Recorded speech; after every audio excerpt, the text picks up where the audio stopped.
Ngayon ang ating i-recap ay ang Season 2 ng TV series na pinamagatang Tulsa King.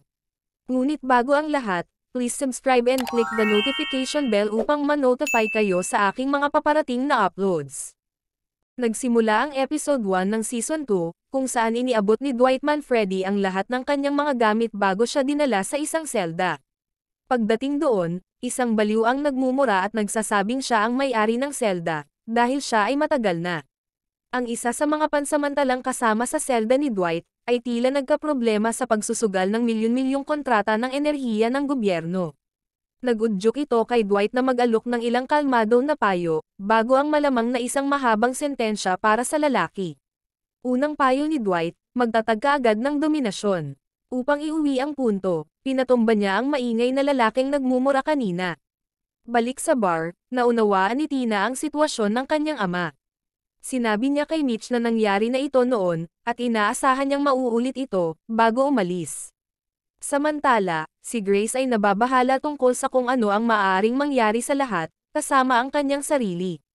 Sinubukan ni Tyson na patatagin siya, sa pamamagitan ng pagsabi na itinapon nila ang mga bangkay sa isang abandonadong minahan, kaya wala nang dapat alalahanin.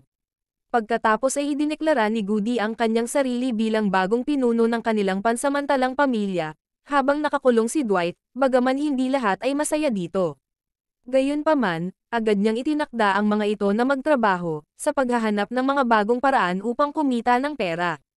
Sa sandaling nasa korte, hiniling ng prosecutor sa judge na tanggihan ang piyansa ni Dwight, dahil parehong delikado siya, pati na rin ang panganib sa paglipad. Pinatigil ni Dwight ang kanyang abogado, at sinabi sa judge na wala siyang pasaporte upang maging panganib sa paglipad.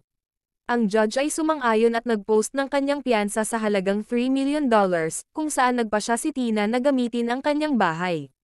Sa pag-alis ng mag-ama sa korte, sinalubong sila ng mga journalists at reporters, ngunit hindi nila pinansin ang lahat at tumakas sa eksena. Samantala, sa ATF headquarters, ginagawa ni Stacy ang kanyang trabaho, nang ipaalam sa kanya na nagpiyansa si Dwight. Agad siyang naging paranoid, dahil naniniwala siya na isa na siyang target ngayon. Gayunpaman, pinapanatili ng ahensya si Dwight sa kanilang mga mata sa lahat ng oras. Balik sa Brooklyn, nakipag-usap si Chicky sa iba pang mga pinuno ng pamilya, at gustong gawin ang kanyang posisyon na malinaw, bilang bagong pinuno. Sa mga chismis tungkol sa pagkamatay ng ama ni Chicky, ang plano nila ay patahimikin silang lahat. Samantala, sa kanilang ruta sa Tulsa, sinusundan ng mga ahente ng ATF sina Tyson at Dwight. Sa pagtatawanan at pag-uusap ng dalawa sa isa't isa, kalaunan ay napansin ni Dwight ang mga sasakyan sa likuran nila. Sa utos ni Dwight, sinunod ni Tyson na ilihis ang mga ahente, at inilagay sila sa alikabok sa likuran. Sa bar, nagreklamo si Arman tungkol sa pagbabayad ng child support na inutang niya, pati na rin ng pera kay Dwight. Biglang dumating si Dwight at nagkasama muli ang grupo.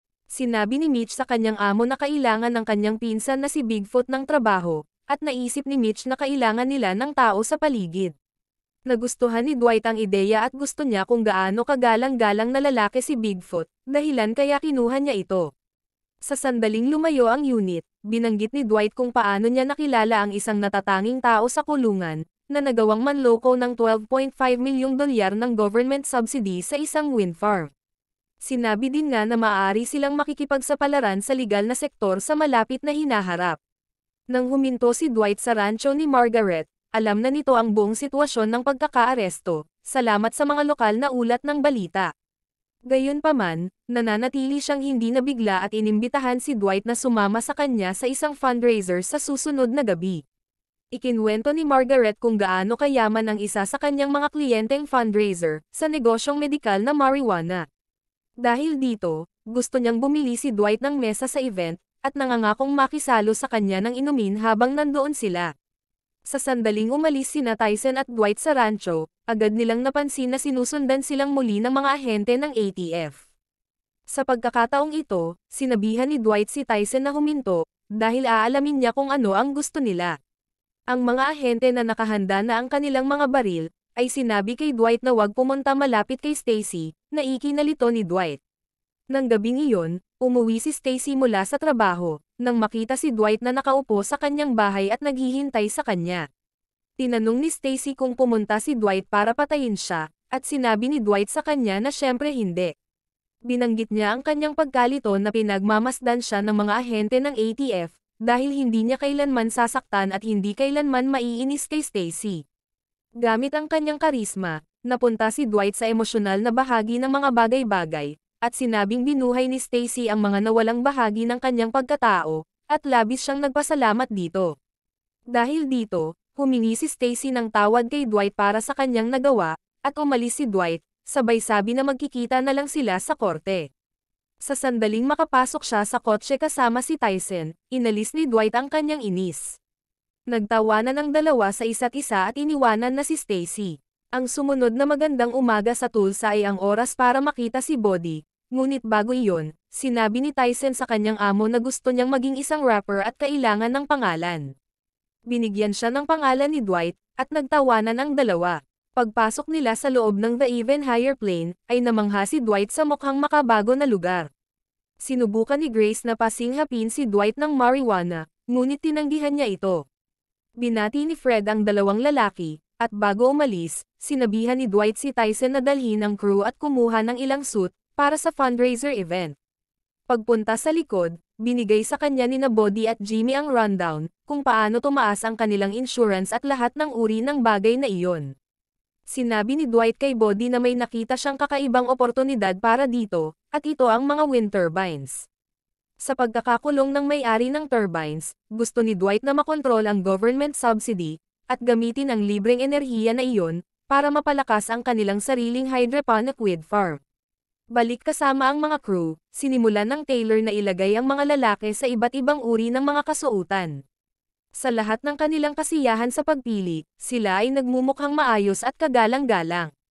Ang eksena ay napunta sa fundraiser event, kung saan hinihintay ng mga lalaki ang pagdating ni Dwight. Dumating ang lasing na si Armand, at aksidenteng nabangga ang isang kotse sa harap. Lumabas si Armand sa kotse, at pagkatapos ay nagsimulang magtanong ang valet parker, hanggang sa lumitaw si Dwight at ibigay sa kanya ang pera upang manahimik ito.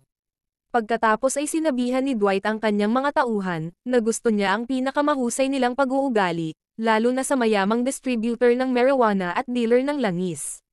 Pagdating sa loob ng venue, lahat ay naghiwa-hiwalay at humahalo sa karamihan ng tao. Nilapitan ni Dwight si Armand at tinanong kung lasing ito. Dahil kasama si Armand na kumakatawan kay Dwight pati na rin sa kanyang negosyo at crew, nilapitan at pinalabas ni Bigfoot si Armand sa fundraiser. Dumating ang oras, nakita ni Margaret si Dwight at ipinakilala siya kay Cal, ang konektadong multi-millionaire at marijuana distributor. Mukhang binigay na ni Margaret kay Cal ang rundown tungkol kay Dwight, at hinayaan sila na mag-usap. Mabilis na nagkainitan ang pribadong pag-uusap na ito ng dalawa. Hindi nagustuhan ni Dwight ang mga banta ni Cal sa kanya, at tiniyak niya na nauunawaan ni Cal na kapag hindi niya igalang si Dwight, ay maaaring mangyari ang masasamang bagay sa kanya. Siniguro ni Cal na inaangkin niya ang kanyang teritoryo, ngunit hindi nasisiyahan si Dwight dito, at nagpas siyang umalis ng maaga sa fundraiser. Balik sa bar, nakatanggap si Goody ng tawag mula kay Jerry sa New York, ngunit sa halip ay kinuha ni Chicky ang telepono. Sinabi niya kay Goody na naging masama ang kanyang reputasyon, nang iniwan siya ni Goody para kay Dwight. Pagkatapos ay pinatay ni Chicky si Jerry, sa pamamagitan ng pagbaril nito sa kanyang ulo. Lumipat ang eksena sa sumunod na araw, kung saan dinagsa si Dwight ng mga reporters, nang umalis siya sa korte. Dahil nasa front page siya ng mga pahayagan, gusto ni Dwight na maghanap ng bagong hotel na matutuluyan. Sa ibang lugar sa Tulsa, nakatanggap si Bill Bevilacqua ng tawag mula kay Cal, na nagtanong tungkol sa intel kay Dwight. Kilala siya ni Bill at nadiskubre niya sa unang pagkakataon, na nag-set up si Dwight ng shop sa Tulsa, ang lugar na pinapatakbo ni Bill at ng kanyang mga tauhan. Dahil teritoryo ito ni Bill, ipinangako niya kay Cal na titingnan niya ang sitwasyon. Nagsimula ang episode 2 sa salon, kung saan kumakanta si Mitch sa entablado. Sa isa sa mga mesa sa ibaba, nakaupo si Dwight kasama ang kanyang mga tauhan, mang matalo ang isang manlalaro ng blackjack. Sa kanyang pag-alis sa lugar, nakatitig siya kay Dwight, at mukhang nagtatrabaho siya para kay Bill. Sa sumunod na magandang umaga sa Tulsa, si Sirius ADD ay nag-practice ng kanyang rap sa labas ng hotel ni Dwight, kasama ang mga pulis na nanonood sa kanila. Ginamit ni Dwight si Tyson bilang isang distraction, para makatakas sa mga reporter. Gayunpaman, sinusundan siya ng pulis, at napunta sa isang pagkakataon sa pagbili ng bahay. Sinabi ni Tina sa kanyang ama, na ang pagrenta sa lugar sa halagang $6,000 sa isang buwan, ay palitan ng bulsa kumpara sa New York. Samantala, sa Kansas City na humigit kumulang 4 na oras na biyahe mula sa Tulsa, ipinakita ni Bill ang kanyang galing sa pagbaril. Nang dumating ang kanyang tauhan mula sa nakaraang gabi, ibinigay niya sa kanyang boss ang rundown sa sitwasyon.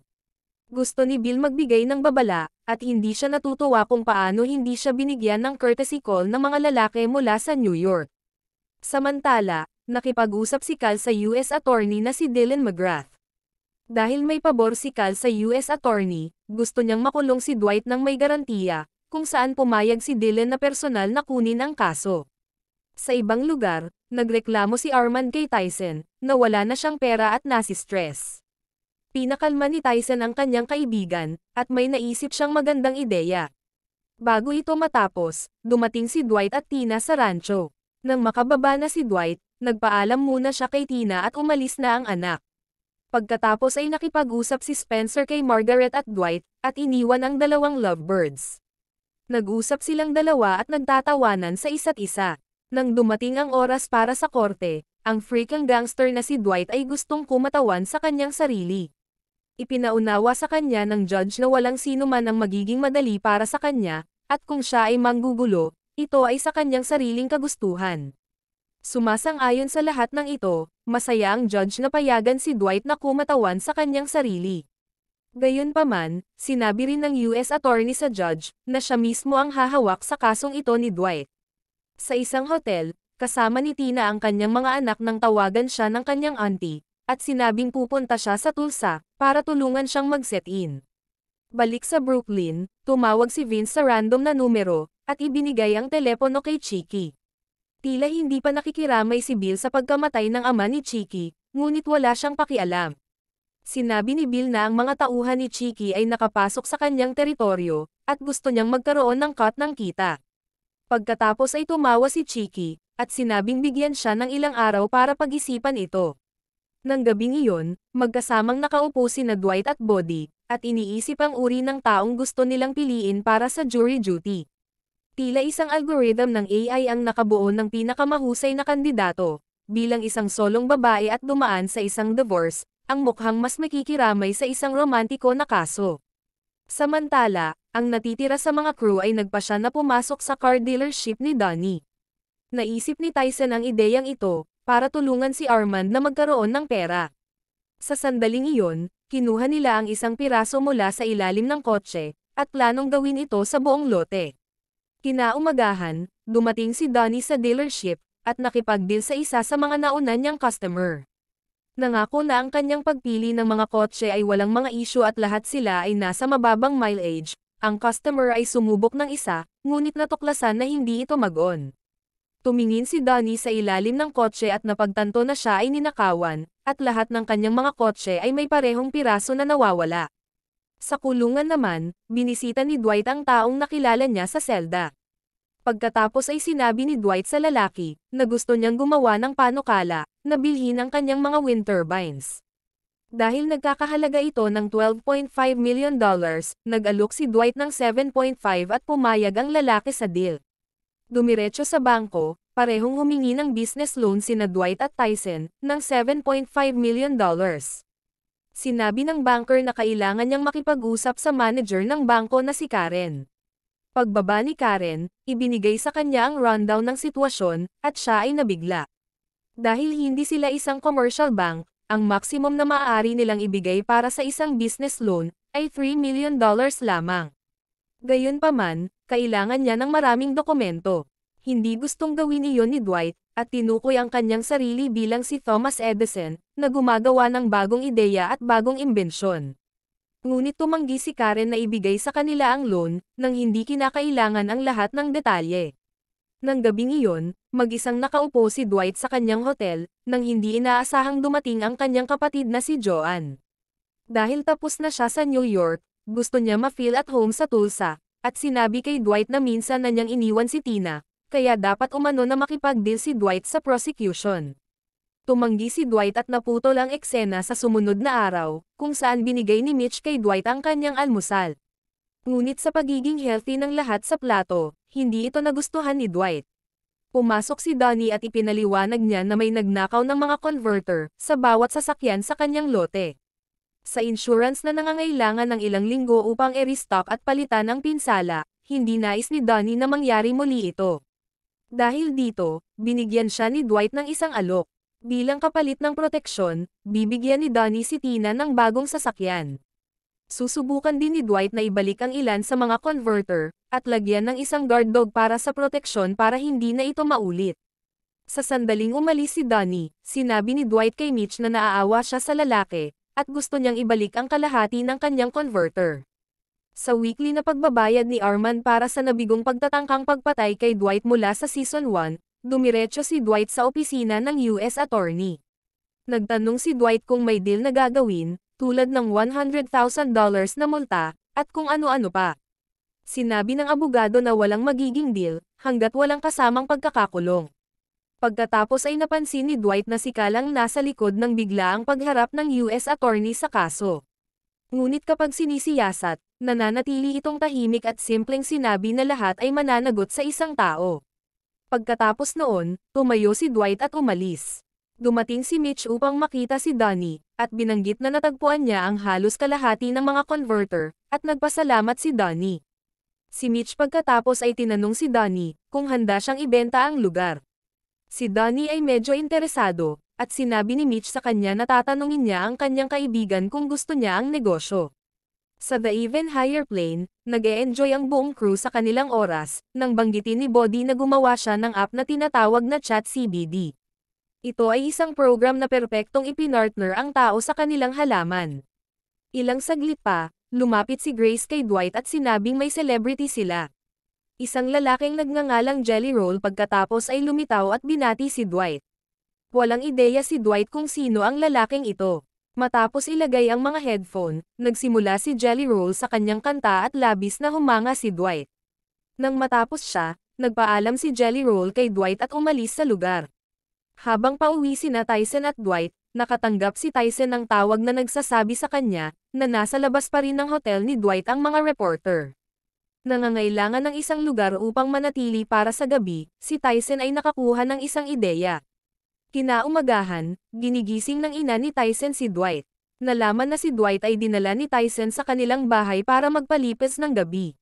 Kasama si Tyson, ang ama nito, at si Dwight sa mesa, nagsalo sila ng almusal. Bumalik ang eksena kay Goody, na nakatanggap ng tawag mula kay Chicky. Sinabi ni Chicky na si Bill ay nasa kanilang kaso, dahil sinalakay niya ang kanilang teritoryo. Doon ay sinabi ni Chicky na kasama niya si Bill, at iminungkahi kay Goody na ganoon din ang dapat niyang gagawin. Ito ay parehong magliligtas sa kanyang buhay, at gagawin siyang bagong leader ng crew sa lugar, pag namatay na si Dwight. Nagbigay si Dwight ng practice presentation sa kanyang crew. Kapag nakompleto na, sinabi ng audience kay Dwight na handa na siya para sa korte. Sa magandang pagsikat ng araw kinaumagahan, magkasamang tumatambay sa bar sina Mitch at Goody, nang tawagan ni Chicky si Goody. Sinabi ni Chicky na si Bill at ang kanyang mga tauhan ay bababa sa tulsa para sa isang pulong, at gusto niyang malaman kung ano ang mangyayari kapag sila ay tapos na. Tinanong ni Mitch kung sino ang tumatawag, at medyo naging defensive si Goody sa kanyang sagot. Samantala, si Armand ay dumaan sa kanyang magulo na divorce, at sinabi ng kanyang ex na makikita niya ang mga bata minsan sa bawat 2 linggo. Si Armand ay hindi masaya kahit kaunti, dahil gusto ng kanyang ex ang bahay kasama ng iba pa, na nagdulot kay Armand na malapit ng sumabog. Bumalik sa salon, sinabi ni Mitch kay Dwight na maaaring sulit na bilhin ang car dealership ni Donnie. Dahil sa kanyang tiyuhin noong unang panahon na nagmamay-ari ng isang Ford dealership, naniwala si Mitch na kaya niyang patakbuhin ang negosyo, at mukhang gusto ni Dwight ang ideya. Sa rancho, nagpasya si Cal na bisitahin si Margaret.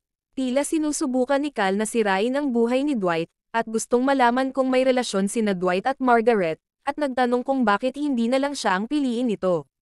Dahil dito, ipinaunawa ni Margaret kay Cal, na mas mayroon pang class ang pinky ring ni Dwight, kaysa sa buong pagkatao ni Cal. Habang naglalakad palayo, sinabi ni Margaret na harapin ang kanyang stableman na si Armand, mula ngayon.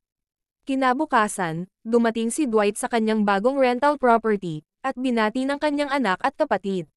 Nagreklamo si Dwight na gusto niya ng isang tiyak na upuan para sa kanyang sarili, ngunit si Tina ay nakakuha na ng ibang upuan.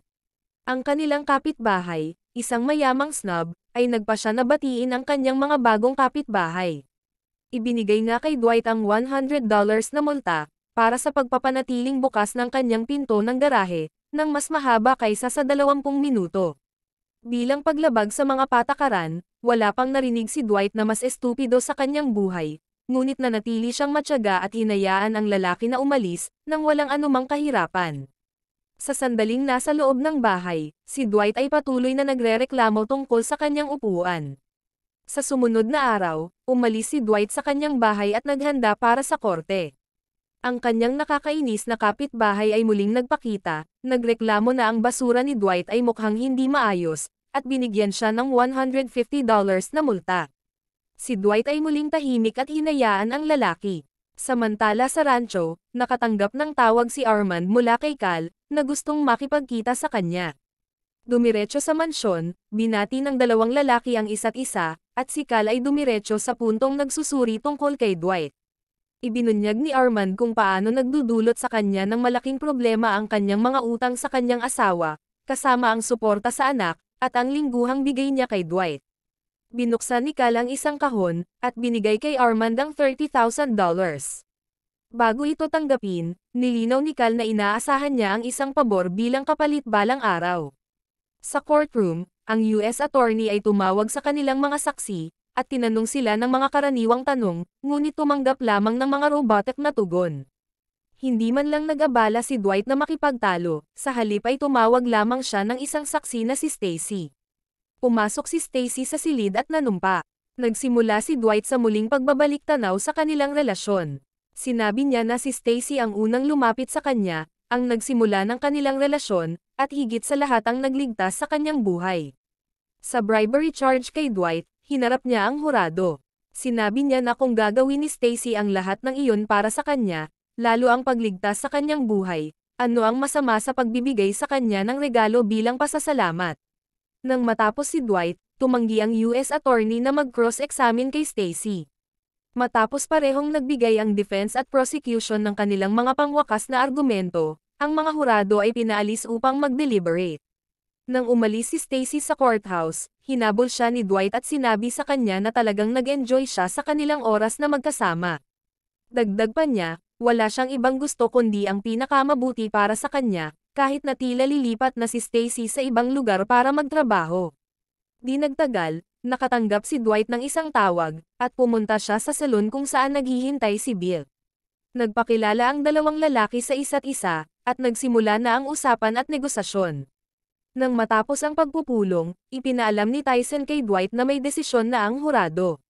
Balik sa courtroom, ang mga reporters, journalist, at mga kaibigan ay sabik na naghihintay sa hatol. Pumasok ang judge sa silid na sinundan ng mga hurado. Habang ang lahat ay tahimik at kinakabahan, ibinigay sa judge ang hatol, at binigyan ng hurado ng tala ng pag-aproba.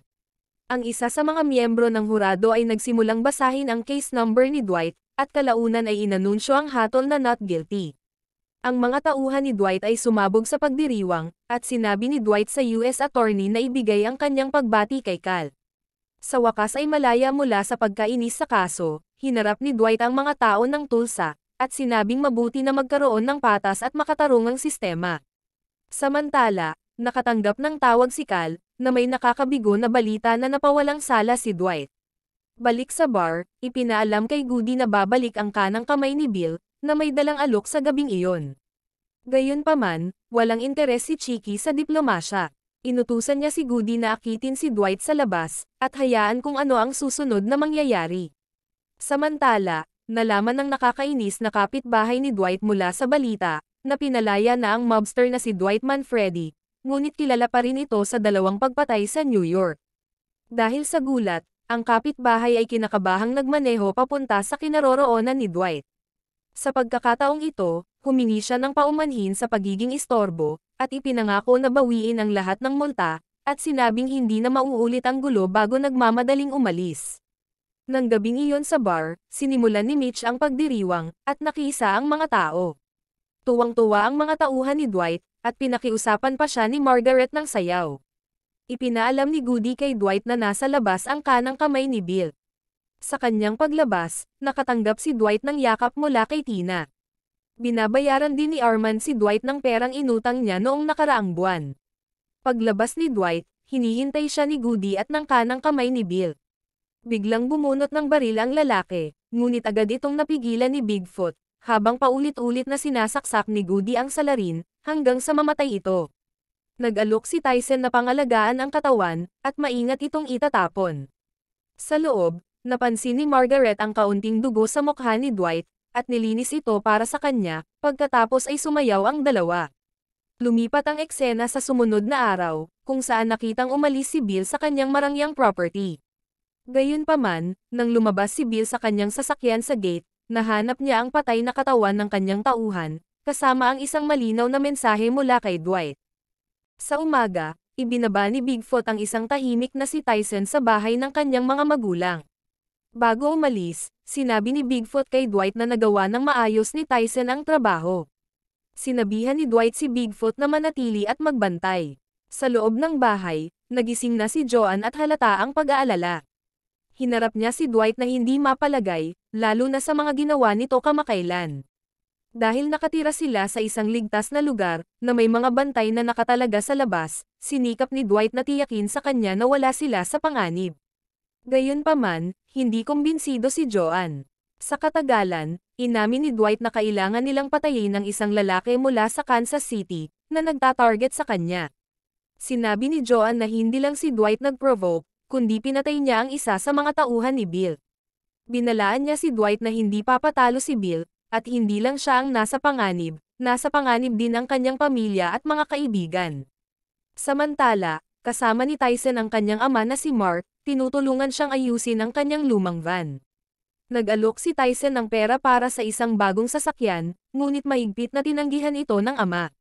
Balik sa bahay ni Dwight, ipinakita niya sa kanyang mga apo kung paano maghagis ng tamang suntok, habang naghahanda sila para sa kanilang unang araw sa paaralan.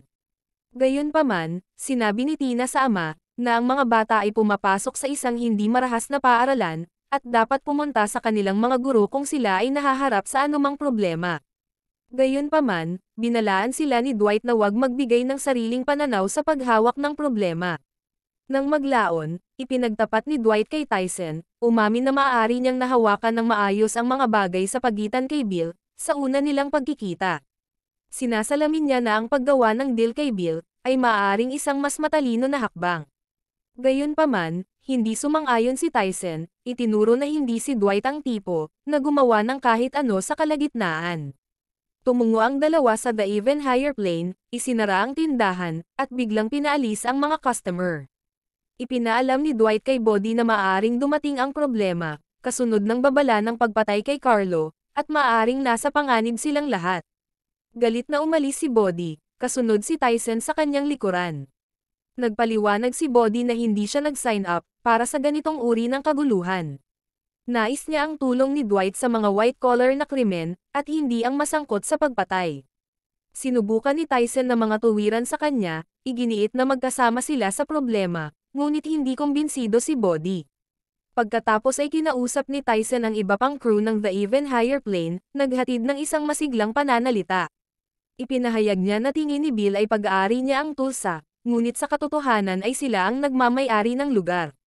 Nag-alok siya sa sino man ng pagkakataong umalis kung gusto nila, ngunit walang lumabas sa gusali, kahit na si Bodhi.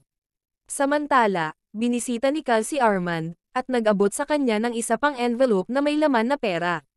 Tinanong ni Cal si Armand kung saan kinuha ni Dwight ang kanyang mga damo. Sinabi ni Armand na si Dwight ay naghahanap ng isang lokasyon sa Hilaga, na posibleng may kinalaman sa isang wind farm. Pagkaalis ni Cal, napagtanto ni Armand kung gaano kalalim ang problema, nakakaharapin sa wind farm. Samantala, nakipagkita sina Dwight, Mitch, Bodhi at Tyson, sa isang Native American family, nagaganap bilang mukha ng negosyo. Ipinapanukala ni Medhat ang pagkuha ng 20% ng enerhiya na ginawa ng wind farm, isang deal na nakikita ni Dwight na makatwiran.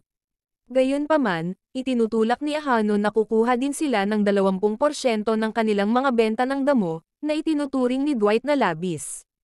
Gayunpaman, isiniwalat ni Medhat na nakatanggap sila ng isa pang alok 1 oras lang ang nakalipas, mula kay Cal. Dahil dito, tiniyak ni Body kay Dwight, na magagawa nilang mapagana ang deal. Sa kalaunan, gumawa sila ng kasunduan na tinulungan ni Medhat na binanggit ang isang espesyal na programa, na maaaring tumulong sa pag-aayos ng wind farm. Samantala, tinawagan ni Bill si Chicky na nagngangalit sa galit. Galit na galit siya na hindi pinagtaksilan ni Goody si Dwight, at nagsabi na kailangan niyang ilibing ang katawan ni Carlos sa kakahuyan, kaysa bigyan siya ng tamang libing. Hiniling ni Bill ang kamatayan ni Dwight, at biglang tinapos ang tawag.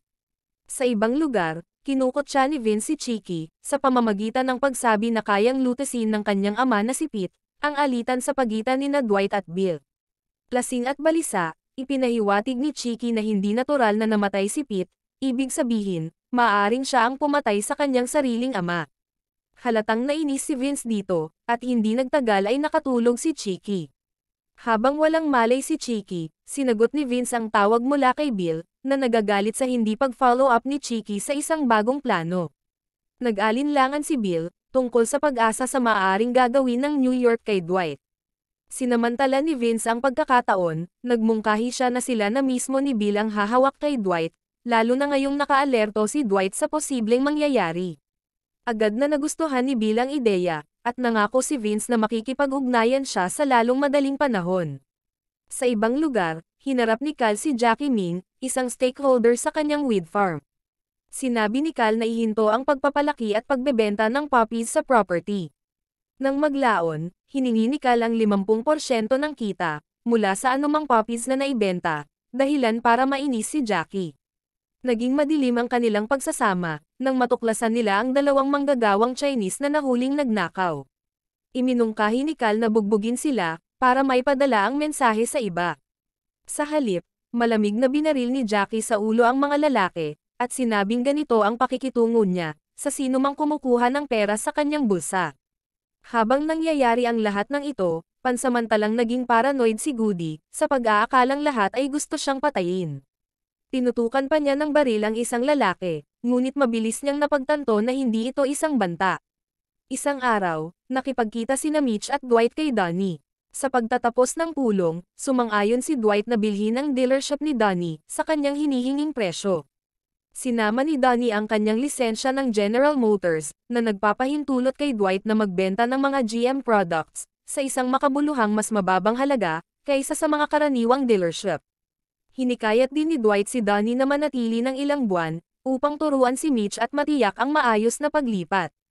Nang maglaon, nagtapat si Dwight kay Mitch sa bar, at nagbahagi ng kanyang mga pinagsisihan. Sinasalamin niya ang kanyang kawalan ng kakayahang kontrolin ang kanyang mga impulses, at kung paanong kailangang piliin ang buhay gangster bilang isang binata. Tumugon si Mitch sa pamamagitan ng pagtawag kay Dwight na isang searcher, na palagi niyang hahabulin ang susunod na malaking bagay, kahit natapos nang makamit ang kanyang mga layunin. Ang episode 5 ay nagsimula ng maganda, sa pagtulong ni Dwight na dalhin ang kanyang mga apo sa paaralan. Doon ay kasama na nagbabantay si Bigfoot, at lumabas si Dr. Fogel upang batiin ang pamilya. Pagkatapos ay nag-alok si Vanessa na dalhin ang mga bata sa loob, habang inikot ng doktor ang mga magulang sa paaralan. Sa simula pa lang, hindi talaga gusto ni Dwight ang paaralan, at iniisip na ang lahat ng mga bata ay may kanya-kanyang unique na kaisipan. Isang malaking kalokohan na walang tamang sports sa paaralan, at ang lahat ay nakasentro sa pagpaparamdam sa lahat ng mga mag-aaral na welcome sila, ay hindi nagpahanga kay Dwight. Gayunpaman, gusto ni Tina ang paaralan, at iniisip na ito ay angkop para sa kanyang mga anak. Balik sa The Even Higher Plane, sinabi ni Body sa kanyang mga tauhan na maging alerto, hindi lamang hay sa damo. Pagkatapos ay sinabi ni Body kay Grace, na ang kapatid ni Dwight ay maaaring dumaan upang malaman ang kalakalan, at sinabing kailangan niyang pumunta sa wind farm upang tingnan ang mga pag-aayos. Nagtanong si Grace tungkol sa ETA ng wind farm, at kung maaari siyang magtrabaho doon, kapag handa na ito. Hindi pinansin ni Body ang ideyang iyon at umalis siya sa tindahan. Ang eksena pagkatapos ay pinutol pabalik kay Dwight, na kinukot siya ang paaralan dahil sa pagtanggal ng mga puntos sa isang laro ng basketball, upang maiwasang magalit ang mga bata. Agad na ipinagtanggol ni Joan si Tina, at ipinaunawa kay Dwight na ang mundo kung saan siya lumaki ay matagal nang nawala, at kailangan niyang umangkop. Tumanggi na aminin na ang pagbabago ay maaaring maging mabuti, hindi pinansin ni Dwight ang kanyang mga salita. Sa tindahan ni Donnie, naghihintay sila ng pag-aproba mula sa GM, ngunit sa ngayon ay nais ni Donnie na ipakita at ipaliwanag kay Mitch, na ang tagumpay ay tungkol sa serbisyo at marketing.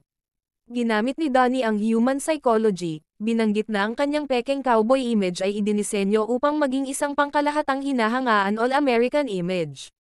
Balik sa New York, sinabihan ni Vince si Johnny, aka The Zip, na linisin ang lugar. Nagtanong si Zip kung bakit muling nagtiwala si Chicky kay Goody, ngunit tinalikuran siya ni Vince. Kinukot niya si Chicky sa pamamagitan ng pag-upo sa kanyang upuan, na tinuturo na ito ang pwesto ni Pete, at hindi ni Chicky. Nagsimulang maghinala si Vince at Zip, na maaaring si Chicky ang pumatay sa sarili niyang ama. Gayunpaman, nang pumasok si Chicky, biglang natapos ang kanilang usapan. Nagmungkahi si Vince ng isang pag-uusap, kasama sina Bill at Dwight. Noong una ay tumanggi si Chicky na makipagkita kay Dwight, ngunit sa huli ay pumayag ito, pagkatapos ng ilang pagkukumbinsi. Habang nag-iisip sina Tyson at Dwight, tungkol sa kanilang susunod na hakbang kay Bill, ibinahagi ni Dwight ang isang kwento tungkol sa dalawang pamilya. Ang pamilyang ito ay nakulong sa isang walang katuturang madugong labanan, na humantong sa maraming casualty ng walang dahilan. Ang aral na kailangan lang nilang gawin, ay bilhin ang kanilang oras, kahit magmumukha silang mahina. Sa maikling panahon, pasensya ang tamang laro. Naniniwala si Dwight na si Bill ay nasa katulad na posisyon, maingat na isinasaalang-alang ang kanyang susunod na hakbang.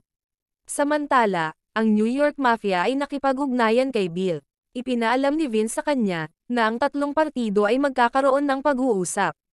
Ayaw sa una, ngunit si Bill sa kalaunan ay nakumbinsi ng pangangatwiran ni Vince. Bago matapos ang tawag, kinuha ni Chicky ang telepono at sinabi ang oras at lokasyon ng pagpupulong. Balik kay Dwight at ng kanyang mga tauhan, nag-brainstorm sila ng mga ideya para sa kanilang bagong negosyo. Iminungkahi ni Dwight na ilagay si Mitch sa mga commercials, at magpas siya sa isang pangalan sa ibang pagkakataon. Inilipat ang kanilang focus, ang grupo ay tumungo sa isa pang investment, kung saan nakilala ni Bodhi ang kanyang mga bagong kasosyo sa negosyo, at nagsimula silang magtrabaho sa pag-aayos. Sa rancho, dumaan sina Dwight at Tyson ng hindi inanunsyo, upang kolektahin ang kanilang lingguhang pera mula kay Armand. Ang tensyon ay sumiklab, nang magkaroon ng mainit na palitan ng salita sina Tyson at Armand, habang si Dwight ay lumayo upang kausapin si Margaret. Pasimpleng nagtanong si Dwight kung libre si Margaret sa gabi. Pagkatapos mag-playing hard ng kaunti, pumayag si Margaret.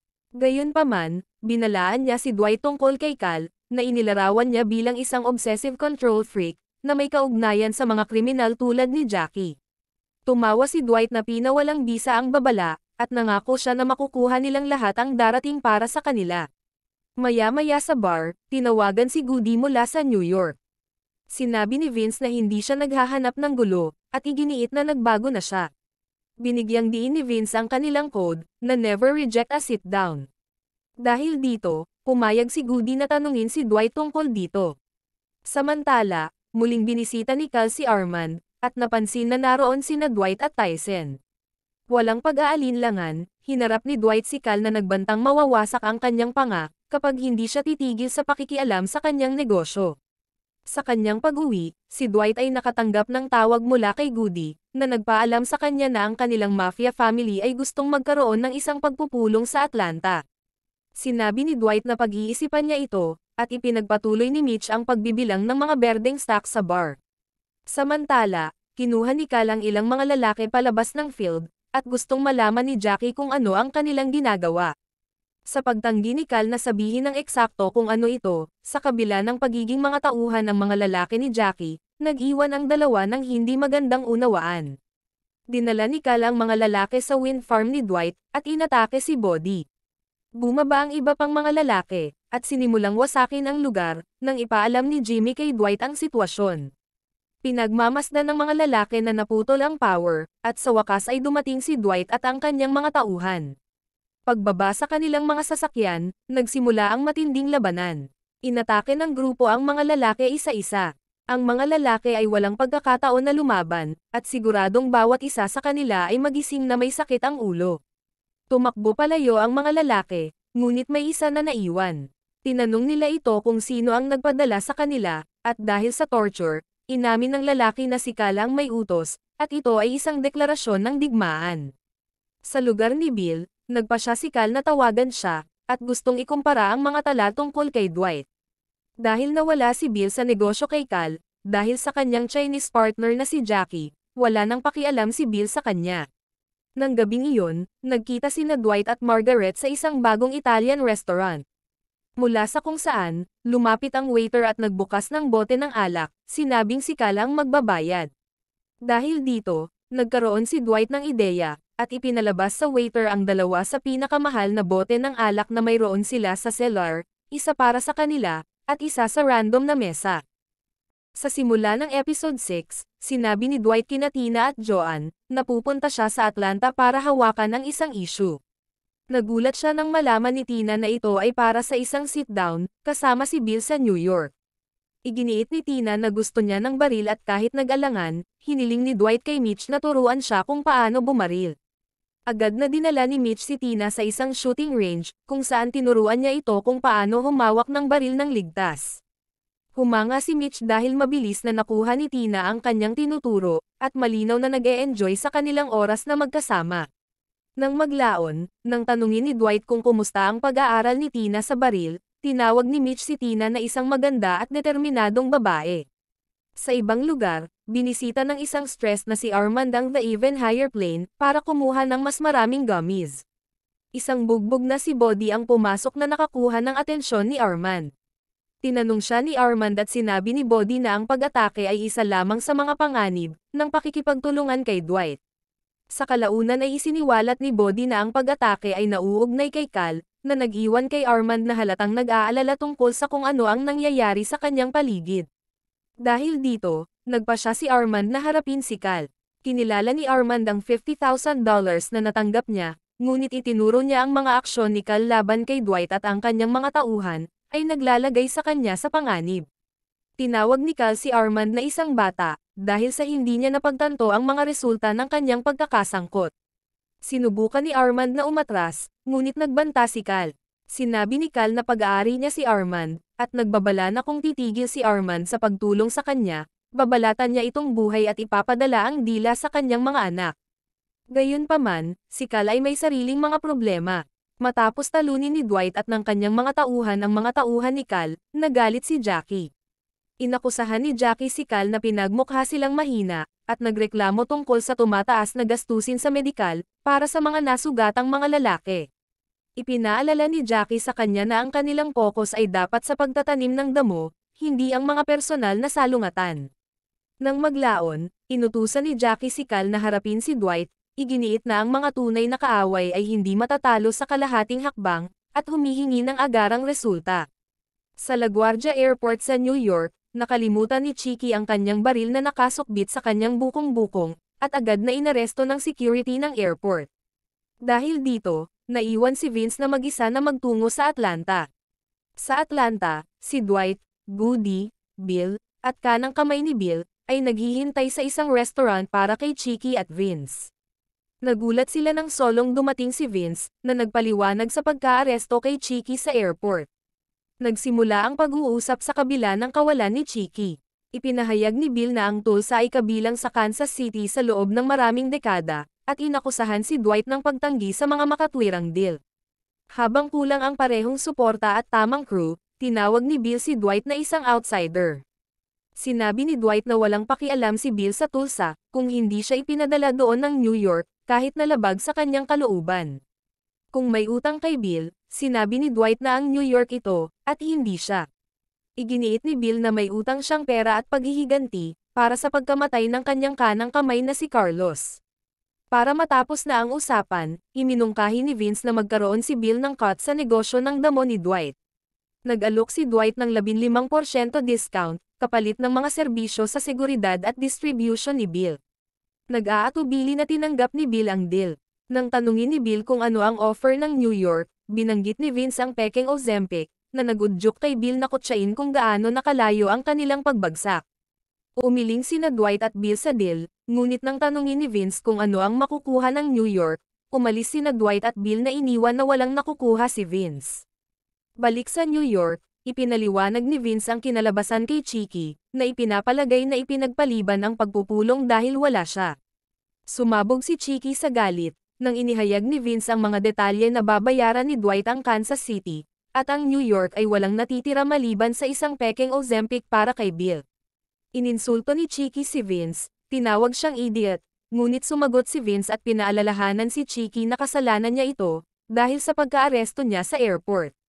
Ang pagtatalo ay lumaki na halos mauwi sa away, bago umalis si Vince. Sa Kansas City, nalungkot si Bill at napagtanto na naiwan siyang dihado sa deal kay Dwight. Matapos ang pakikipaglaban sa gang ni Cal at Jackie, si Dwight at ang kanyang mga tauhan ay lalong naging maingat sa maaaring paghihiganti.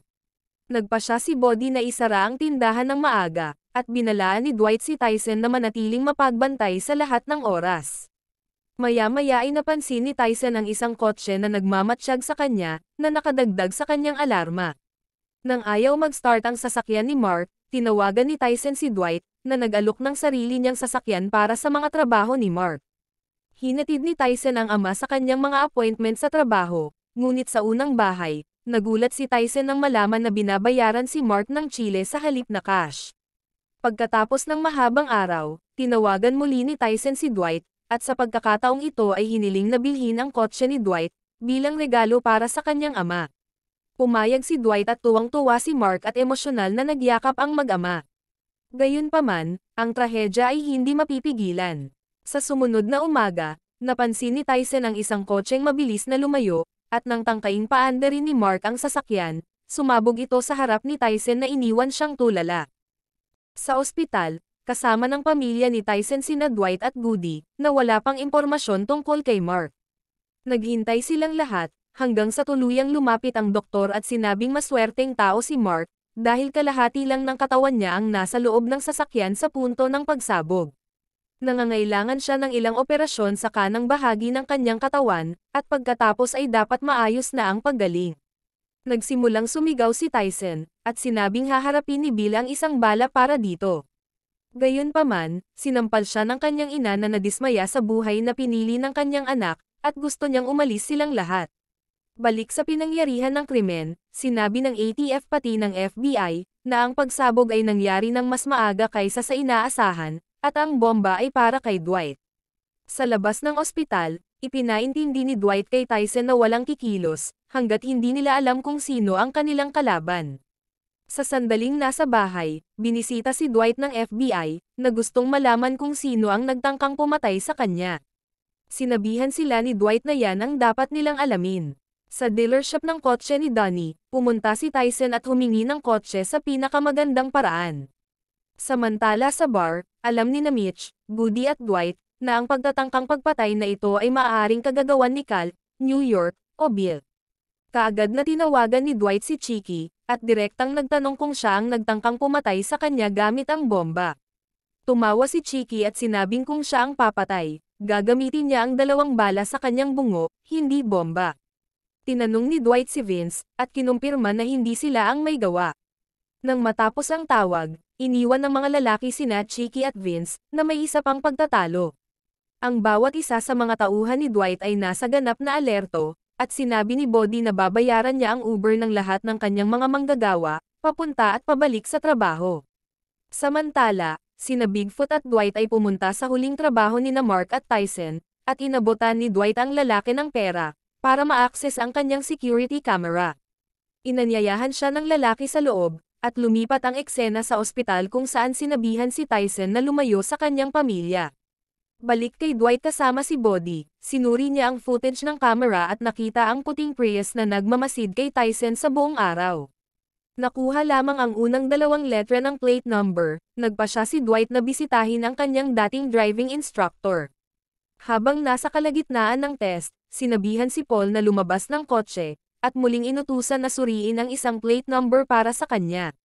Nag-aatubili sa una, sapat na ang $10,000 para sumang-ayon si Paul sa deal. Samantala, tinawagan ni Chicky si Bill, at gustong malaman kung siya ang taong nagtangkang pumatay kay Dwight. Matigas na sinabi ni Bill na hindi siya ang may gawa, dahil gusto niyang iwasan ang gulo, at naniniwala siyang maaaring ginawa ito ni Chicky sa halip. Samantala, muling binisita ni Dwight si Armand, at tinanong kung ano ang pinag-uusapan nila ni Cal, kapag magkasama sila. Sinubukan ni Armand na lumihis, ngunit nang sabihin ni Dwight kung nabanggit niya ang mga turbine, sinabi lang ni Armand na nasa gitna siya. Dahil dito, naibigay ni Armand kay Dwight ang lahat ng intel na kailangan niya. Sa New York, nakipag-ugnayan si Vince sa ilan sa mga OG, at ipinaalam na si Chicky ay isang tao na mainitin ang ulo. Humingi siya ng kanilang payo sa pagpunta kay Dwight, upang maayos ang mga bagay at negosyo. Gayunpaman, kailangang isantabi nila si Chicky, para mailigtas ang pamilya Invernizzi.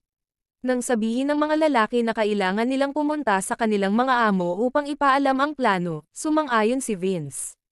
Tinawag ng mga lalaki si Vince na matalino, para sa hindi paglagay ng mga bagay sa kanyang sariling mga kamay. Balik kay Cal, pinuntahan siya ni Dwight kasama si Bigfoot. Si Dwight ay may isang simpleng tanong, kung bakit ang isang mahinang nilalang na katulad ni Cal, ay lalaban sa isang gangster na tulad ni Dwight. Tinanong niya ang pambobomba sa kanya gamit ang puting Prius. Si Cal ay tumahimik, at sinabi ni Dwight na kung matuklasan niyang kasangkot si Cal sa pinakamaliit na paraan, ililibing niya si Cal, kasama ng kanyang buong empire sa lupa. Sa pagsasabi ng kanyang punto at paglakad palayo, nasaksihan ni Jackie ang buong pangyayari. Tinanong ni Cal si Jackie kung siya ang may gawa ng pambobomba, ngunit hindi umimik si Jackie, at tumawag sa isang lalaki na nagngangalang Hanan para pumunta sa lugar. Sa bar, isang stress na si Tyson ang nilapitan ni Mitch, at sinubukang tulungan ang kanyang kaibigan, nagbigay sa kanya ng ilang payo sa buhay, at sinabing hindi kasalanan ni Tyson ang nangyari. Gusto ni Tyson na patayin ng sinumang responsable, na sa tingin niya ay si Bill. Samantala, sinabi ni Bill sa kanyang mga tauhan, na kailangan niyang ayusin ang sitwasyong ito. Ang kanyang mga tauhan sa kabilang banda, ay naniniwala na maaaring ito ay kagagawan ng New York, ngunit gayunpaman, dapat na nilang tapusin si Dwight kasama si Tyson. Sinabi ni Bill na mangyayari iyon sa mga darating na araw, ngunit hindi pa ito mangyayari ngayon. Sa dinner ni na Dwight at Margaret noong gabing iyon, tumawag si Paul at sinabing ang sasakyan ay pagmamayari ng AGV Imports, at ipinadala ang address. Nang natapos ang tawag, inamin ni Margaret na medyo na-turn on siya sa ganitong uri ng pamumuhay. Samantala sa ospital, tiningnan ni Tyson ang kanyang ama na nasa coma. Nagsalita si Tyson at inamin na alam niyang maaaring hindi tama ang mga napili na landas, ngunit kung babalik siya ngayon, para saan pa ang lahat? Habang naririnig niya ang kanyang anak, iginiit ni Tyson na hindi niya ito pababayaan, at sinabing mahal niya ang kanyang ama, bago umalis. Kinabukasan, ipinahayag ni Jackie na siya ang nagtangkang pumatay kay Dwight, at ipinaalam na kapag nakikipag-usap sa isang ahas, ay pumunta ka para patayin at itapon ito. Nagalit si Cal sa katangahan ng kanyang kasosyo sa negosyo, at alam ni Cal na pangit ang magiging resulta kapag nalaman ni Dwight ito. Sa pangako ni Jackie na alisin ang ebidensya, nagsimula siya sa pagpatay sa nag-iisang saksi. Maya-maya, nagising si Mark at agad na tumawag kay Tyson, ngunit naabot lamang ang voicemail. Sa sandaling iyon, si Tyson ay naghihintay sa labas ng lugar ni Bill na may hawak na baril. Agad na tinawagan ni Mark si Dwight, at tinanong kung nasaan ang kanyang anak at labis na nag-aalala. Pagkatapos ay tinawagan ni Dwight si Tyson na sumagot sa kanyang boss. Binanggit ni Dwight na nasa kanya na ang address ng puting Prius, ngunit huli na ang lahat. Nakita at pinaputukan ng isa sa mga tauhan ni Bill ang kotse ni Tyson, at nakipaglaban din si Tyson dito. Pagkatapos ay mabilis na nagmaneho si Tyson paalis ng lugar, habang naririnig ni Dwight ang buong pangyayari. Si Dwight ay nag-lecture kay Tyson, nagbabala na sa totoong mafia, ang kanyang mga aksyon ay maaaring magkaroon ng mabigat na kahihinatnan. Ipinagtanggol ni Tyson ang kanyang sarili, sinabing para ito sa kanyang ama, at sinabi sa crew na tanggalin siya kung gusto nila. Tiniyak ni Dwight kay Tyson na siya ay parte ng pamilya, at palagi silang nasa likod niya. Pagkatapos ay tinawagan ni Dwight si Bigfoot, na humiling sa kanya na imbestigahan ang isang puting Prius, na nakarehistro sa AGV Imports. Samantala, nakipagpulong si Bill sa kanyang mga tauhan, upang talakayin si Vic na nasa ospital pagkatapos mabaril. Ipinangako ni Bill na gagantihan niya ng malakas ang Tulsa. Sa panahon ng pulong, tumawag si Chicky. Sinabi sa kanya ni Bill ang tungkol sa pagbaril kay Vic sa kanyang driveway, at galit na sinabing papatayin niya si Dwight. Ang hindi alam ni Bill, nakikinig ang FBI sa pamamagitan ng wiretap na nakatanim sa silid. Nang maglaon, nagkita sina Armand at Clara. Ipinagtapat ni Armand na may nagbayad sa kanya upang magmasid kay Dwight, na humantong sa pagtatangka sa buhay ni Dwight. Sinabi niya na isinaalang-alang niya ang pagpasok sa witness protection ng FBI, at hiniling kay Clara na sumama sa kanya. Tumanggi si Clara, sinabing gusto niyang mag-move on. Galit na pinagmumura siya ni Armand, at sinipa ang pinto ng kotse bago siya umalis. Sa ibang lugar, nakipagkita si Dwight kay Tina at sinabi sa kanya ang tungkol sa insidente kay Tyson. Hinimok niya ang anak na kunin ang mga bata, at umalis na nagmungkahing bumalik sa New York. Nadismaya si Tina, sinabing hindi na siya magbabago at pumayag na pumunta, ngunit nagbabala na kung masira muli ang kanilang pamilya, hindi na ito maaayos. Sa ospital, binisita ni Tyson ang kanyang ama, na nagtanong kung nasaan siya noong nakaraang gabi. Nagsinungaling si Tyson, ngunit pinilit siya ng kanyang ama na nagduda sa kanyang kwento. Lumitaw ang ina ni Tyson, ngunit hindi man lang makatingin sa kanya. Pagkaalis niya, pinag-usapan ng kanyang mga magulang, ang takot na mawala ang kanilang anak. Tinawagan ni Bigfoot si Dwight para iulat, na ang AGV Imports ay isa lamang walang laman na lote. Sinabi ni Dwight na kunin siya para sabay silang mag-imbestiga.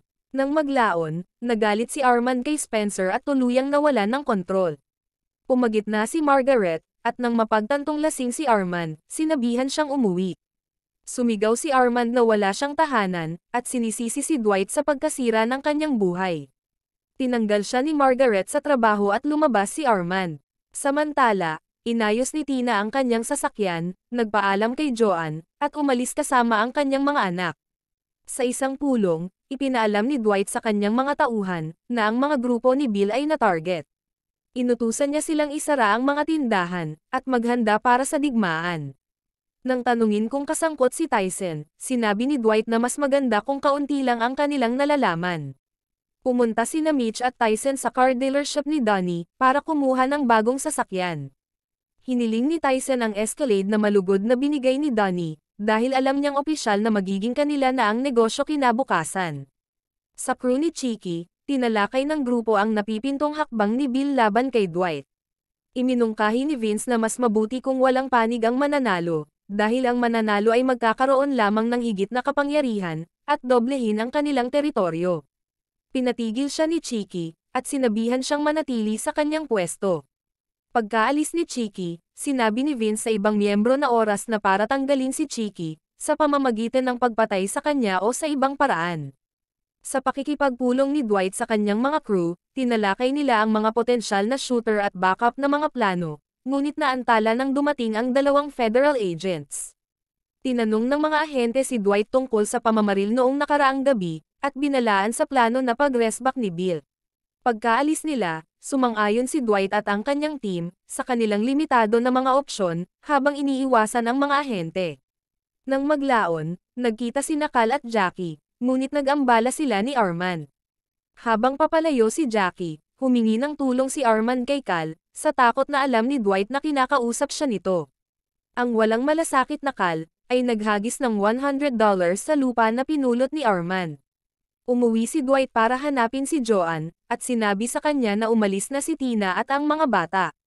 Nalungkot at nagsisi si Dwight na hindi siya nakapagpaalam, at ayaw niya silang umalis. Pagkatapos ay tinawagan niya si Chicky, nagbabala sa kanya na ang kanyang pamilya ay babalik sa New York. Sa malamig na tono, nagbanta si Dwight na kung may mangyari sa kanila, isa-isa niyang patayin ang mga tauhan ni Chicky ng masakit at dahan-dahan. Hiniling din ni Dwight na ipasa ang mensahe kay Vince.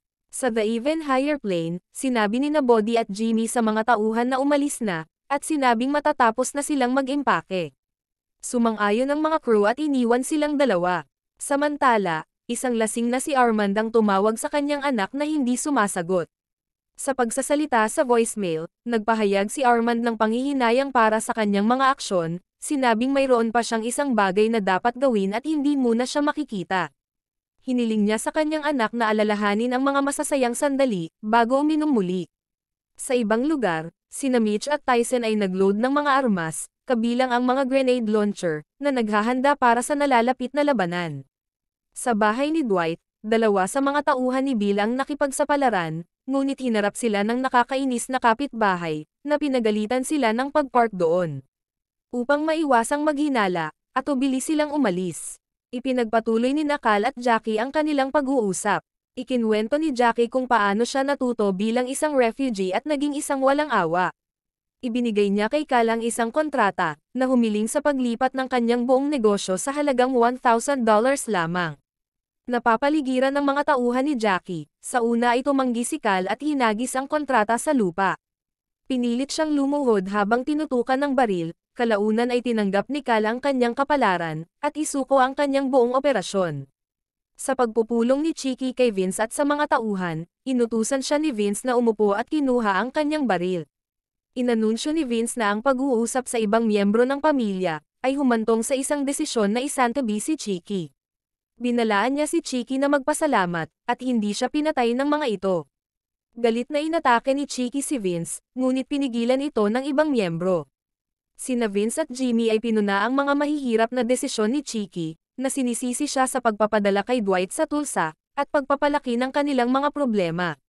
Ipinahayag ni Vince na ang pamilya ay nasa ilalim na ngayon ng bagong pamunuan, epektibo kaagad. Pinayuhan niya si Chicky na magpahinga ng ilang buwan. Galit na dumura si Chicky sa mesa at umalis. Balik sa Tulsa, tinalakay ni Body at Jimmy ang kanilang sitwasyon, ngunit sinabi ni Jimmy na hindi ito maiiwasan. Biglang may kotseng dumaan sakay ang mga tauhan ni Bill, at habang nagtatago si Body, binaril nila si Jimmy. Habang mabilis na lumayo ang mga salarin, agad na tinawagan ni Body si Dwight, na tinipon ang kanyang mga tauhan upang tumugon. Ipinaalam sa kanya ng mga tauhan ni Bill ang pagbaril sa tauhan ni Dwight, ngunit nagagalit si Bill dahil gusto niyang mapatay si Dwight. Pagkatapos ay nagpasya si Cal na bisitahin si Bill at humingi ng tulong. Inamin ni Cal na si Jackie ay nawala sa kontrol at kinuha ang lahat sa kanya. Pinaalis siya ni Bill, hanggang sa ihayag ni Cal na si Jackie ang responsable sa pambobomba sa kotse na nagtatarget kay Dwight. Galit na sinigawan ni Bill si Cal, at sinisisi sa pagsisimula ng digmaan. Samantala, nag-withdraw ng cash si Goody sa safe, nang pumasok si Armand. Tinutukan ni Armand ng baril si Goody at hiningi ang pera. Nanginginig na nagpaputok siya ng warning shot, dahilan para sumunod si Goody, ngunit binalaan si Armand na hahanapin siya ni Dwight, kahit saan man siya magtago. Nagmamadaling pinuno ni Armand ang bag ng pera, at nang matapos, tumakas siya na iniwan si Goody. Nagsimula ang episode 9 sa libing kay Jimmy, kung saan nagtitipon ng Indian clan upang magpaalam sa kaibigan. Bawat kaibigan ay nagbahagi ng ilang salita, na nagbigay parangal sa alaala ni Jimmy. Dalawang miyembro ng angkan ang lumapit kay Dwight, at iniabot sa kanya ang isang tradisyonal na palakol sa ngalan ng ina ni Jimmy, na iginiit na dapat ibigay niya ito sa kanilang pag-uusap. Ipinahayag ng Indian clan ang kanilang pagnanais ng paghihiganti. Tiniyak sa kanila ni Dwight na ibigay ang hustisya kay Jimmy, at ipinangako ng mga mandirigmang Indian ang kanilang walang humpay na suporta. Sa kotse, ibinuhos ni Body ang kanyang paninindigan, at tahasang nagtanong kung kailan nila planong patayin si Bill. Kalmadong tiniyak ni Dwight sa lahat na nalalapit na ang oras para sa pagkilos. Samantala, si Armand na may dalang ninakaw na bag ng pera ay nakarating sa border. Sa sobrang pagkakasala at pagkalito, nilabanan niya ang kanyang desisyon na umalis sa pagmumura sa kanyang sarili. Sa huli ay pinaikot niya ang sasakyan at pinili na hindi tumakas. Kinalaunan ay hinarap ni Goody si Dwight na nagbabala sa kanya na kapag nahanap niya si Armand, papatayin niya ito. Sa muli. Maraming salamat sa paninakaw ni Armand ang $250,000 at tumakas, na nagbibigay diin sa pangangailangan ng madali ang paghahanap sa kanya, bago siya makapunta sa FBI. Sa ibang lugar, tinawagan ni Vince si Chicky na nagturo sa kanya na ibalik si Dwight sa kanilang teritoryo. Pinag-isipan ni Chicky ang utos bago tinapos ang tawag, ngunit hindi pa sigurado sa kanyang desisyon. Samantala, nagkikita si Bill kasama ang kanyang mga tauhan, upang pag-usapan ang kanilang mga susunod na hakbang. Plano nilang makipag-ugnayan kay Dwight upang magmungkahi ng isang tigil-away, iginiit na ang salungatan ay resulta lamang ng isang hindi pagkakaunawaan. Habang nagbubukas ang talakayan, sinabi nilang patayin si Cal na sinang-ayunan ni Bill, ngunit sa tamang panahon. Balik sa Tulsa, tinawagan ni Tyson si Dwight upang ipaalam na hindi pa rin niya nahanap si Armand, ngunit nangakong magpapatuloy sa paghahanap. Pagkatapos ibaba ang tawag, binalingan ni Dwight si Joanne, at nagmungkahi na pag-isipan niyang umalis at pumunta sa New York kasama si Tina, para sa kanyang kaligtasan. Naputol ang kanilang pag-uusap nang may kumatok sa pinto. Dumating si Bigfoot na nagbalita na may bisita sila. Samantala, nagkita sina Bill at Cal. Nagdalamhati si Cal sa pagkawala ng lahat, at ipinaalala sa kanya ni Bill, na binalaan niya si Cal tungkol kay Jackie. Desididong lutasin ang sitwasyon, nagmungkahi si Cal ng plano para makapunta kay Dwight at tapusin ang salungatan. Kinabukasan, binisita ni Cal si Margaret sa rancho. Nakiusap siya kay Margaret at inilarawan si Jackie bilang isang psychopath na gustong kunin ang lahat. Hiniling ni Cal kay Margaret na kausapin si Dwight at kumbensihin siya na hindi si Bill ang nasa likod ng pagtatangkang pagpatay, at lahat ay kagagawan ni Jackie. Kalaunan, binisita ni Tyson ang kanyang ama na nagpapagaling sa bahay. Nang dumating ang ina ni Tyson, matindi ang tensyon sa pagitan ng dalawa. Gayunpaman, iginiit ng ama ni Tyson na ang pamilya ang pinakamahalagang bagay, at hinihimok silang ayusin ang kanilang relasyon. Pagkatapos ng isang emosyonal na sandali, si Tyson at ang kanyang ina ay nagyakap at nagkasundo sa wakas. Nagkita sina Dwight, Goody at Bigfoot para mag-strategize, ngunit naantala sila nang humiling si Margaret ng pribadong pag-uusap kay Dwight. Ibinunyag niya na si Cal ang nagmamay-ari ng 49% ng rancho, at sinabing si Jackie ang responsable sa pambobomba sa kotse. Gayunpaman, desidido si Dwight na tapos na siyang makipag-usap, at tumanggi siyang makipagkita kay Cal o kay Bill. Balik sa New York, sinubukan ni Chicky na mag-book ng flight, ngunit nadiskubreng banned siya sa paglipad, dahil sa kanyang kamakailang pag-aresto sa airport na nag-iwan sa kanya na bigo. Nag-atubili na pumayag si Dwight na makipagkita kina Bill at Cal, at nilinaw na nandyan lang siya para makinig. Habang tumaas ang mga tensyon at sumiklab ang mga argumento, pumasok si Cal at binigyang diin na si Jackie ang tunay nilang kaaway. Inihayag ni Cal na pinipilit ni Jackie ang lahat na maalis, kasama ang kanyang sarili. Si Dwight ay hindi kumbinsido ngunit naintriga, nangako na pag-isipan ito at umalis. Samantala, nakipagkita si Armand kay Jackie, na nagsabi na gusto siyang patayin ni Dwight. Binalaan ni Armand si Jackie na alam ng lahat, na siya ang nasa likod ng pambobomba sa sasakyan. Dahil dito, gumawa si Jackie ng isang plano, na nagmungkahi na tambangan nila si Dwight sa rancho, kapag walang ibang tao sa paligid. Nang gabing iyon, dumating si Jackie at ang kanyang mga tauhan sa rancho, na ginagabayan ni Armand. Habang papasok sila, biglang bumukas ang mga ilaw at ang mga tauhan ni Jackie ay binaril at pinagsasaksak ng mga Indian. Sa pagtatapos, karamihan sa mga tauhan ni Jackie ay namatay, maliban kay Jackie mismo na binaril lamang sa binti. Kinaladkad ni Mitch at Bigfoot si Jackie sa loob. Samantala, sinabi ni Dwight kay Bill na mag-uusap sila kinabukasan, at pinaalis na siya. Sa loob ng rancho, si Jackie ay nakatali malapit sa isang bagong hukay na libingan. Ibinigay ni Dwight kay Tyson ang Indian na palakol at hinimok siya na gawin ang pagpatay. Nag-alinlangan si Tyson, ngunit sa lakas ng loob ni Dwight, sa wakas ay ginawa niya ang pagpatay, sa pamamagitan ng pagtama niya ng palakol sa ulo ni Jackie. Pumasok si Armand at inihayag ang kanyang sarili bilang ang bisita, na nagbigay ng tip kay Dwight noong nakaraang gabi. Inamin ni Dwight na muntik na niyang patayin si Armand, ngunit tumigil siya dahil sa alok sa kanya ng pagkakataong ibalik ang kanyang buhay. Gumawa sila ng plano para akitin at patayin si Jackie. Sa pagkamatay ni Jackie, ipinahayag ni Dwight na naayos na ang lahat, at binaon ni Bigfoot si Jackie. Nagtapos ang episode sa paglalakbay ni Chicky sakay ng bus, determinadong harapin si Dwight. Ang season finale ay nagsimula sa weed farm ni Cal, kung saan binanggit niya ang kanyang 18,200 ektarya na farm. Nagpasalamat siya kay Dwight sa pagpatay kay Jackie at pag-save sa kanyang negosyo, at tinanong niya si Dwight sa presyo na gusto nito bilang reward. Sinabi ni Dwight kay Cal na dapat siyang magpasalamat na nakahinga pa siya ng hangin, ngunit kung hindi niya tatanggapin ang deal, pwede na siyang sumama kay Jackie sa libingan.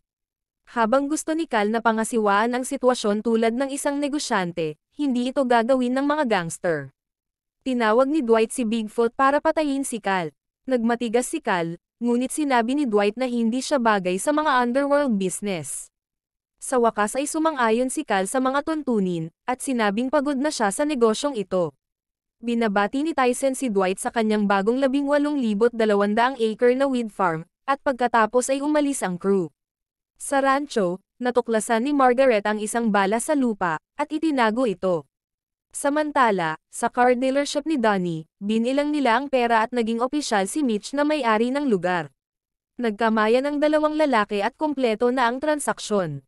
Nagpa siya si Vince na tawagan si Dwight, at sinabing siya na ang bagong namamahala ng New York. Ipinaalam din ni Vince na papunta si Chicky sa Tulsa, at binigyan siya ng ultimatum para kumbansihin si Dwight na bumalik sa New York. Ayaw ni Vince na tanggapin ni Dwight ang deal, at gusto niyang mawala na ng tuluyan si Chicky. Gayunpaman, sinabi ni Vince na kahit anong mangyari ay gusto niyang sabay silang mag-move on. Tumawa si Dwight at tinapos ang tawag, ngunit iniwan ang usapan sa magandang pagtatapos. Sa sandaling nasa bar, binisita ni Bill si Dwight at tinanong kung papayag si Dwight sa isang deal. Hindi natutuwa si Bill sa 25% lamang, ngunit nakipagtalo si Dwight laban dito. Tila ang dalawang lalaki ay hindi nakakarating sa isang conclusion, at si Bill ay umalis sa lugar. Samantala, si Chicky ay dumating sa The Even Higher Plane, na humihiling na makita si Dwight. Binyantaan niya sina Fred at Grace at pilit na pinaalis si Bodhi sa kanyang opisina. Nang dumating si Dwight na halatang galit na galit, iginiit ni Chicky na dumating siya ng payapa. Hinahangaan ang itinayo ni Dwight, pinagtatalunan ni Chicky na si Dwight ay kabilang sa New York at hindi sa Tulsa. Sinisisi ang kanyang ama sa pagpapadala kay Dwight sa lugar. Iminungkahi ni Chicky na alisin nila si Vince at sabay nilang patakbuhin ang New York. Mahigpit na sinabi ni Dwight na ang kanyang buhay ay nasa Tulsa, at hinarap si Chicky na inakusahan siyang pumatay sa kanyang ama, at inutusan niya si Chicky na umalis. Habang naglalakad palabas si Chicky, ipinahayag niyang hindi siya pupunta kahit saan, nang hindi dala si Dwight. Sa rancho, pumunta si Armand kay Margaret at humingi ng paumanhin para sa kanyang nakaraang pag-uugali. Sinabi niya na stress lamang siya sa divorce at sa problema sa pamilya. Dagdag pa ni Armand, mas mabuti na siya ngayon at humingi ng tawad, na tinanggap naman ni Margaret. Nang maglaon, nakipagkita si Chicky kay Bill, at nagdeklara ng kanyang intensyon na bawiin kung ano ang kanya. Sinisi ni Chicky si Dwight sa lahat ng kanilang mga problema, na nagmungkahi na ang hindi napigil na ambisyon ni Dwight ay naging sanhi, upang magmukha sila pareho na mahina. Iminungkahi ni Chicky na patayin nila si Dwight at humingi ng tulong kay Bill. Sa salon naman, sinabihan si Ahano na papalitan niya ang papel ni Mitch sa bar. Sumang-ayon sa deal, ang eksena ay pinutol kung saan parehong binisita nina Chicky at Bill si Dwight ng magkasama. Binanggit ng dalawa na mayroon silang panukala, dahil lahat ng tatlong pamilya ay gustong umangkin sa Tulsa. Binanggit ni Chicky kung paano sila mapapalawak sa Nebraska, Iowa, at Arkansas, na gumawa ng tila franchise at maghahati silang tatlo sa kita. Tinanong ni Dwight kung ano ang mga saloobin ni Bill tungkol dito. Gayunpaman, biglang binaril ni Bill sa ulo si Chicky, at sa wakas ay nagkasundo sila sa 50% na cut ni Bill. Nang maglaon, ang mga crew ay nagtitipon upang panoorin ang commercial ni Mitch ng magkasama. Sinundan ito ni Dwight ng isang taos-puso na pananalita, na nagpahayag ng kanyang kaligayahan sa nakikita na ang lahat ng tao ay labis na nasisiyahan. Ipinagmalaki ni Dwight na nagpapatakbo na sila ngayon ng mga lehitimong negosyo, nang walang pangangailangan na patuloy na maging alerto sa maaaring mga panganib. Tinitiyak din niya sa kanila na matatanggap ang kanilang makatarungang share mula sa lahat ng negosyo. Gayunpaman, ang optimismo ni Dwight ay maaaring mali, dahil ang FBI ay maingat na humihiling ng akses sa kanyang mga file. Habang natutulog sina Dwight at Margaret, ang kanilang pinto ay biglang sinipa ng mga armadong lalaki na nakasuot ng itim. Tinakpan nila ang ulo ni Dwight, at dinala sa kung saan. Nang maglaon, sa isang madilim na silid, malamig na sinabi sa kanya ng isang misteryosong lalaki, na magtatrabaho na si Dwight sa kanila simula ngayon.